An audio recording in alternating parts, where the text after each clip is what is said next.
Twitter permanently suspending MyPillow CEO and Trump ally Mike Lindell for repeated violations of Twitter's election misinformation policy.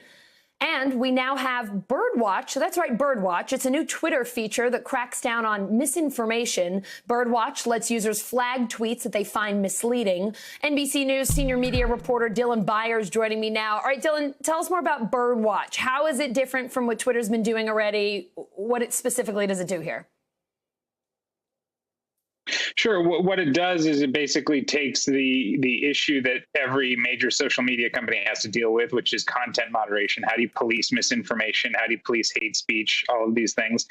And basically outsources it to the community and tries to effectively democratize the process, much the way that Reddit has done, much the way that Wikipedia has done. And for now, this is very much an experiment. This is something that even, sources inside of Twitter say, look, we're kind of throwing this against the wall and we're going to see if it works. You're going to have a community that's going to start small and build over time that is going to be able to comment on tweets that appear to contain misinformation, correct those tweets, and you're kind of going to leave it up to the group to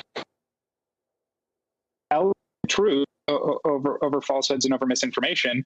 And, this is a process that's going to play out over the course of many years, and we'll see if it works.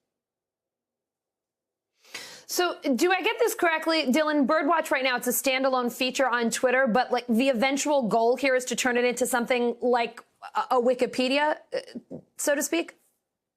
Yeah, I would say that's the stated eventual goal. Again, I think what Twitter executives are really doing here is they're, like you said, they're putting it off to the side and experimenting and seeing how it works. I mean, in many ways, you ask, how is this different from what Twitter has done before?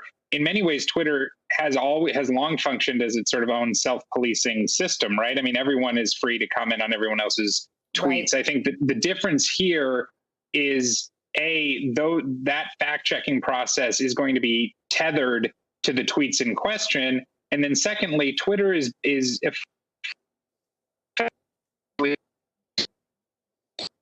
policeman in terms of deeming things to be, true or false. We want to leave that up to the community. It's a little bit of a different tack than the one that Facebook is taking with some of its most controversial moderation decisions. It is moving those over to, to its oversight board, which is a group of just 20 people. So two different approaches here to content moderation.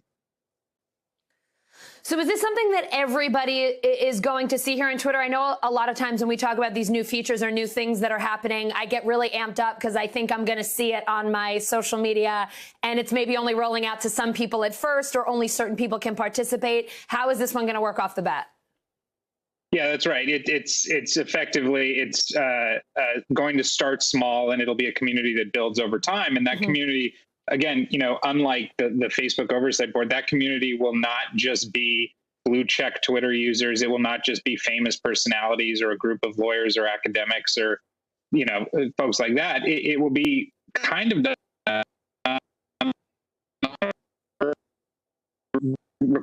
being that you verify who you are, that you provide a phone number and an email address to back up who you actually are. And then you kind of get accepted to this community that can weigh in on these content decisions. Before you go, we mentioned the MyPillow CEO earlier, that he was suspended from Twitter. Could you tell us more about that, why they let him go, and what he's saying about it? Yeah, he was in violation, going back to the big misinformation issue, he was in violation of their civic integrity policy. He effectively was, even as the ship was going down for Trump and business leaders and lawmakers were abandoning him left and right, he stuck around and he continued to peddle some of the worst misinformation about particularly about the riot on January 6th. And so, Twitter effectively made the same decision about his account that it had made about the president's account, and he's banned and now he's gone. All right. Dylan Byers, always great to see you. Thank you so much. Hey, NBC News viewers, thanks for checking out our YouTube channel. Subscribe by clicking on that button down here and click on any of the videos over here to watch the latest interviews, show highlights, and digital exclusives. Thanks for watching.